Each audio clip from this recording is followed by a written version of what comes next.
The Hall of Reckonings was larger than Elias Rowe had imagined, even after seeing the images. It was not just big in size, but heavy with meaning. The ceiling rose high above him like frozen light, made of clear crystal that slowly shifted color as if it were breathing. The floor reflected every figure standing upon it, creating the strange feeling that the hall went on forever in both directions. Elias stood very still. He had trained for this moment for years. Not for this exact ceremony, but for the idea of it.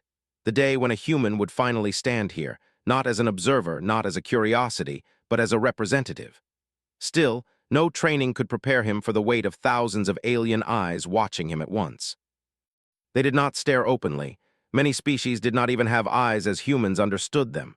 Some sensed heat, some pressure, some emotion. Yet Elias felt their attention like a quiet force pressing against his skin.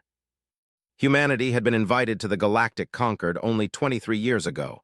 Before that, they were considered too young, too divided, too unstable. They argued too much. They cared too deeply. They changed their minds too often. At least that was what the reports said. Elias remembered reading those early evaluations back on Earth. He had laughed at first. Then he had felt uneasy. The words were not cruel, but they were dismissive. Humans were labeled interesting but inefficient. Emotion-driven. Short-term thinkers.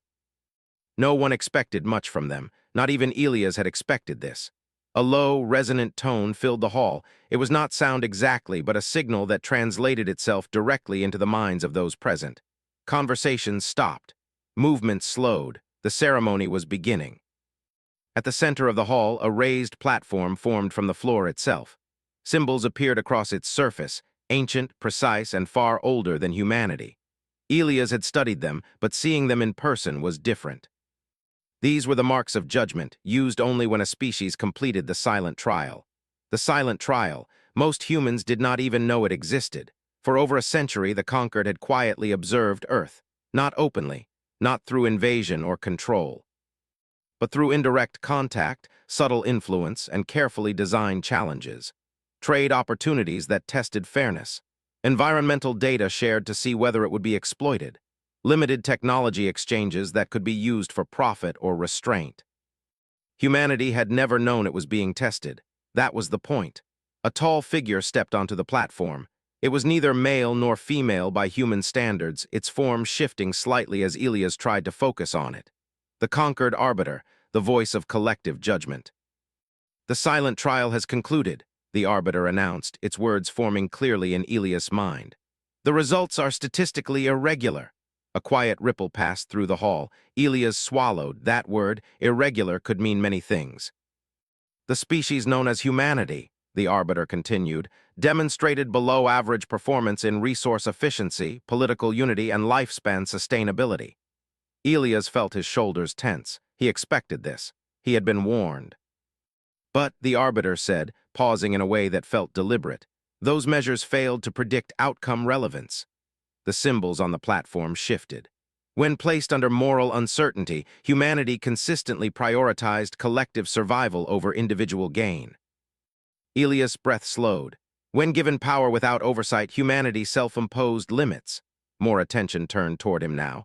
When exposed to suffering beyond their own species, humanity responded as if it were their own.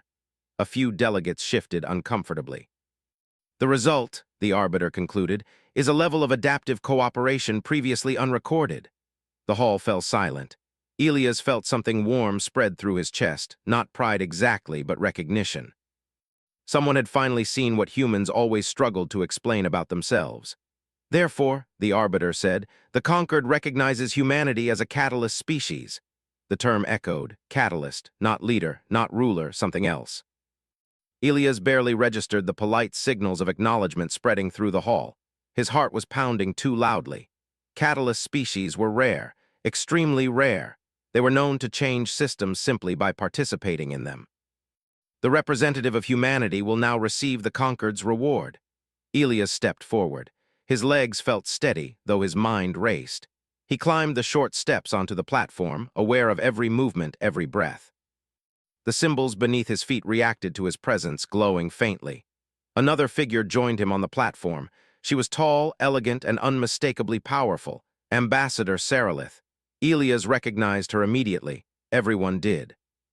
She belonged to one of the founding species of the conquered. Her people were ancient, disciplined, and famously reserved.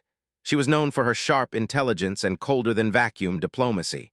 She was also known for never breaking protocol. Her form was humanoid, though refined in ways that made her seem almost unreal. Her skin shimmered softly like light passing through water. Her eyes, dark and deep, focused on Elia's with unsettling clarity. In her hands, she held a small object. It was simple. A crystalline disk no larger than Elia's palm. Yet he knew what it represented. Unrestricted access to the conquered's knowledge archives. Centuries of science, philosophy, history, failures, warnings. It was more than a reward, it was trust. Sarilith extended the disk toward him. Elias reached out, careful, respectful. When his fingers closed around it, he felt a faint vibration, like a living thing recognizing him. Their hands brushed. It was brief, accidental, but Elias felt it clearly. Sarilith leaned closer as required by the ritual. Her voice, however, did not carry across the hall. It was only for him. "I should have claimed you first." The words were soft, controlled, but they struck Elias like sudden gravity. His eyes widened just slightly before training pulled him back into stillness. No one else reacted. No alarms sounded. The hall continued its calm, ceremonial flow. Sarilith straightened. Protocol resumed. Elias stepped back from the platform, his mind no longer calm. The crystal disk felt heavier now, not in weight, but in meaning. He replayed the words again and again. Claimed. The term did not translate cleanly into human language. It carried layers, recognition, alignment, something closer to destiny than ownership. Why would she say that? Why now, as he returned to his place, Elias became aware of something new. The way others looked at him had changed. Not curiosity anymore, interest, calculation. Some species leaned toward their companions, others adjusted posture or color or signal pattern. Humanity was no longer background noise. It was suddenly relevant, dangerously so. Elias kept his face neutral, but inside questions collided. Had Sarilith meant it as a mistake, a warning, a regret? He dared a glance in her direction. She was watching him, not openly. Not improperly, but her gaze lingered just long enough for him to know the whisper had not been accidental. The ceremony ended soon after. Formal acknowledgments followed, polite and distant. Elias responded as trained, his voice steady, his words carefully chosen. But his thoughts remained elsewhere. When he finally left the hall, the massive doors closing behind him, the silence felt louder than the crowd had been. Humanity had passed the silent trial. They had been rewarded.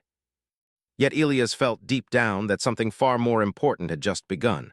And whatever claiming meant in the wider galaxy, he suspected one thing was certain. Humanity had been noticed too late by some and far too early by others. Elias Rowe did not sleep that night.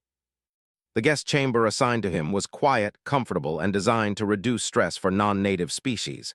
The lighting adjusted to human circadian rhythm. The temperature stayed perfect. Even the air carried a faint neutral scent meant to calm the mind. None of it worked. He lay on the resting platform, staring at the soft glow of the ceiling, replaying the same moment again and again. "I should have claimed you first." The words were not threatening.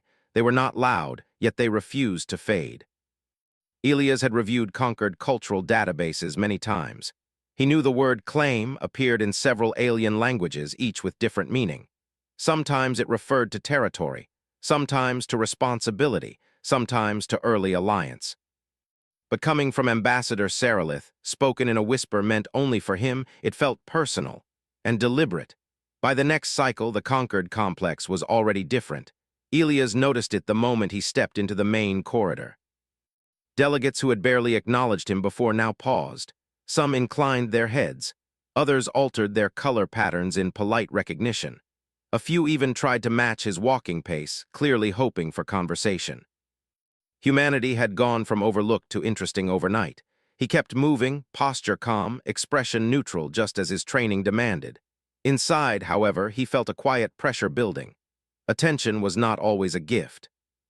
At the Central Exchange Hall, a small group of mid-level diplomats approached him openly. They spoke politely, asked careful questions about human culture, human decision-making, human ethics. None of them mentioned the silent trial directly, but it hung between every word. Elias answered with caution. Humans valued cooperation, yes. Humans struggled with unity, yes. Humans disagreed often, but they rarely stopped caring about the outcome. The aliens listened closely, too closely. When the group finally dispersed, Elias exhaled slowly and headed toward the archive wing. The crystal disc rested securely in a case at his side, its presence almost warm, as if aware it was wanted. He did not make it far. Representative Rowe. The voice was smooth, calm, and unmistakable. Elias stopped. He turned slowly and found Ambassador Sarilith standing a short distance away. She was alone, no aides, no observers. That alone was unusual. "Ambassador," Elias said, bowing slightly in the human way. "How may I assist you?" Her eyes studied him for a moment longer than necessary, not invasive, assessing. "You may walk," she said. They moved together down a quieter corridor, the walls shifting color to indicate restricted access. Elias felt a faint pressure in his ears, a privacy field activating. No one would overhear them. Sarilith spoke first. "You are wondering about my words." Elias did not deny it. "Yes." "Good," she said. "Confusion would be inefficient." She stopped walking. Elias did the same. "Among my people," Sarilith continued, "to claim is not to own. It is to recognize potential before it becomes visible to others, to invest guidance, protection, and shared future." Elias listened carefully. "When a species is claimed early," she said, "it grows within influence. It adapts faster, it avoids mistakes. And loses something?" Elias asked gently, her gaze sharpened. "Sometimes," she admitted. Elias took a slow breath. "You believed humanity should have been claimed." "Yes." "By your people?" "Yes." The admission was calm, but Elias sensed something beneath it, not pride, regret. "Why?" he asked. Sarilith resumed walking. "Because humanity disrupts patterns." That made him smile slightly. "That sounds like criticism." "It was," she said, "and it was praise." They reached a viewing platform overlooking a section of the conquered city. Vast structures curved through space, built by many species over centuries. Order layered upon order. "Most species optimize," Sarilith said. "They reduce variables. They remove emotion from decision-making. And humans don't," Elias said. "No," she agreed. "You introduce emotion where it does not belong, and yet outcomes improve." She turned to face him fully now. "In the silent trial," she said, "humans were placed in joint research teams, trade simulations, crisis planning exercises, always without knowing they were being tested." Elias nodded. He had read the summary. "What you were not told," Sarilith said, "is that other species began changing after exposure to humans." Elias frowned slightly. "Changing how?" "They delayed profit to preserve trust. They chose long-term stability over immediate gain. They showed concern for consequences beyond their own survival." She paused. "Human behavior spread." The words settled heavily between them. "You altered them," she continued. "Not by force, not by instruction, by example." Elias felt a strange mix of pride and unease. "That wasn't planned. That is what makes it dangerous," Sarilith said calmly. He met her gaze. "Dangerous to whom?" "To balance," she replied. "To control." The privacy field hummed softly around them. "My proposal to claim humanity was rejected," Sarilith said. "The council feared unpredictability. They believed early guidance would contain you." "And now?" Elias asked. "And now it is too late." A signal pulsed through Elias' wrist device. Incoming notifications, alliance inquiries, cultural exchange requests, research invitations. So many, Sarilith noticed his reaction. "They will want you," she said. "Some sincerely, some strategically, some because they fear being left behind." Elias looked back out at the city. "What do you want?" he asked quietly. The question surprised her, he could tell. "I want to understand you," Sarilith said after a moment, "before others misunderstand you." "By claiming us?" Elias asked. Her expression softened just slightly. "That would no longer be possible." They stood in silence for a while, then Sarilith spoke again, her voice lower. "When I said I should have claimed you first," she said, "it was not jealousy." "What was it?" "Recognition," she replied. "Too late." Elias turned to her fully now. "Ambassador, humans don't respond well to being shaped without consent." "I know," she said. "That is why you were never claimed." The privacy field dissolved. The corridor lights returned to normal. Sarilith stepped back, formal once more. "You will be invited to many discussions," she said. "Choose carefully. Humanity's presence already changes outcomes." She inclined her head. "Do not let others decide what that change will be." And then she was gone. Elias remained there for several seconds, letting the weight of the conversation settle. When he finally moved again, his steps felt heavier, but more certain. Back in his chamber, Elias opened the crystal disc case. The surface shimmered, reacting to his proximity. Entire libraries waited behind it, entire histories, yet his thoughts returned not to knowledge but to choice. Humans had been observed, tested, measured. And somehow, without knowing it, they had passed a test no one else realized existed. The galaxy had noticed. Now it was waiting, not to see what humanity could take, but what it would become. The requests did not stop. Elias Rowe woke to them, walked with them, and tried to ignore them as they quietly stacked one after another in his interface. Alliance discussions, joint initiatives, cultural observation offers, scientific partnerships, even personal invitations, written in tones that felt carefully warm. Humanity had become a choice. That realization made Elias more uneasy than proud. In the days following his conversation with Ambassador Sarilith, the conquered complex shifted around him. Not physically, but socially. Doors opened faster. Schedules adjusted themselves around his presence. Conversations paused when he entered a space, then restarted with new care. He was no longer simply a representative. He was a variable. Elias requested a private meeting chamber and limited all incoming communications. The silence that followed was strange, almost uncomfortable. For the first time since arriving, he was alone with his thoughts. He activated the crystal disk. The air shimmered as the archive interface unfolded around him, forming shapes and symbols that adjusted to human perception. Elias selected historical records first, not technology. He wanted context. Catalyst species appeared only 12 times in conquered history. Each case was different, but patterns emerged quickly. Catalyst species did not conquer. They did not dominate, yet wherever they participated, systems changed. Alliances restructured, ethics evolved, power redistributed. Some catalysts disappeared over time, absorbed into larger civilizations. Others withdrew entirely, overwhelmed by attention. A few reshaped entire eras. None had been human. Elias closed the archive slowly. The door chimed. He did not need to check the identity. He already knew. The conquered council had requested his presence. The chamber was smaller than the Hall of Reckonings, but far more intense. Representatives from dozens of species were present, arranged in concentric tiers. At the center stood an empty space, clearly meant for him. As Elias stepped forward, the chamber quieted. The conquered arbiter appeared again, its form steady and unreadable. "Humanity has been recognized," the arbiter said. "Recognition creates imbalance." No accusation, just fact. "The conquered therefore offers humanity a second reward," it continued. "A choice." Elias felt every gaze settle fully on him now. "Humanity may select an exclusive bond with one founding civilization," the arbiter said. "This bond will grant protection, accelerated integration, and long-term stability." Murmurs rippled through the chamber. Exclusive. Elias understood immediately why this was being offered. The conquered wanted control through structure. If humanity aligned early, its influence could be guided. He also understood the risk. Exclusive bonds created dependency. "What is the alternative?" Elias asked. The arbiter's tone remained neutral. "Declining exclusivity will not remove humanity's status. However, it will reduce predictive confidence regarding future outcomes." A polite way of saying, "You will be harder to manage." Elias nodded slowly. "May I ask a question?" "Permitted." "Has any catalyst species ever accepted exclusivity?" The pause was brief, but meaningful. "No," the arbiter said. Elias absorbed that. "Thank you," he said. The chamber waited. Elias took a breath and spoke carefully, aware that every word mattered. "Humanity values choice," he said. "Not only for itself, but for others." Several delegates shifted. "We struggle with unity," Elias continued honestly.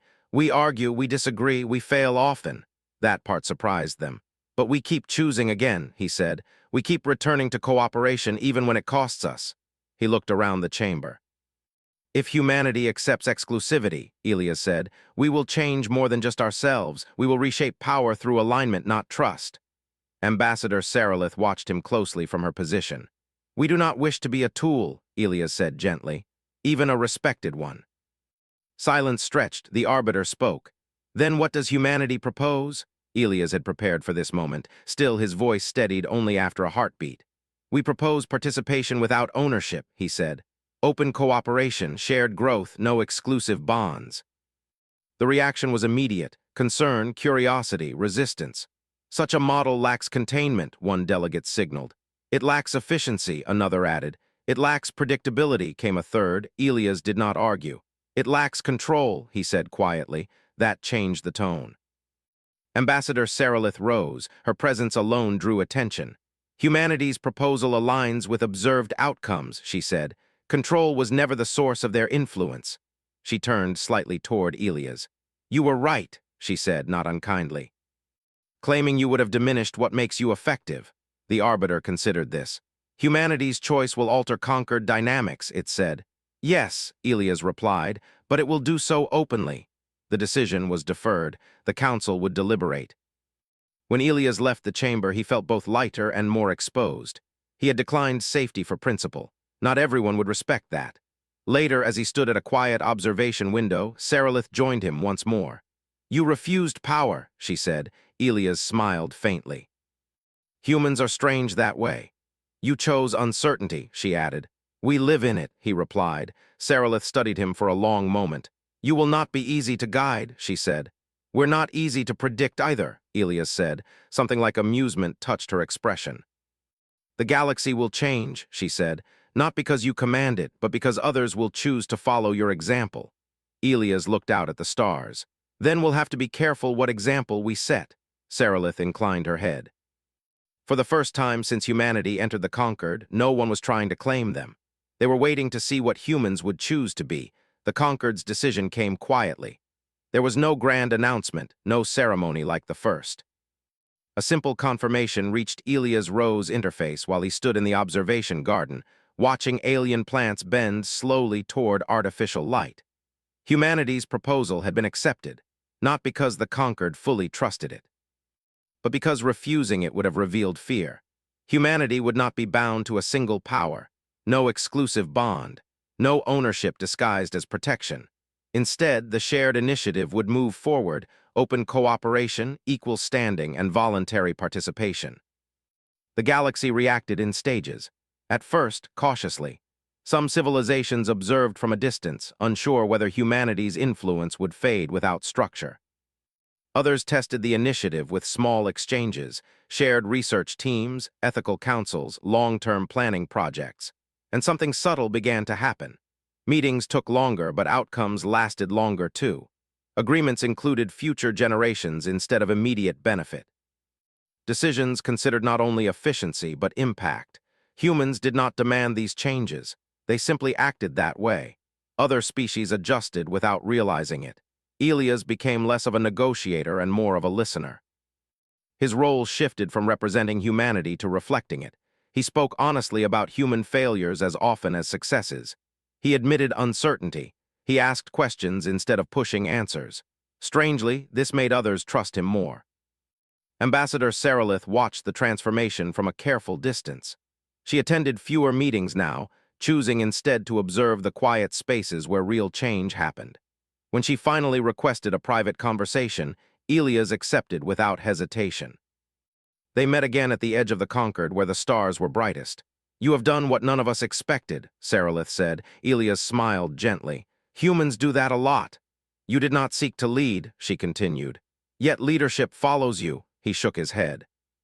We're not leading, we're standing beside. Sarilith considered that.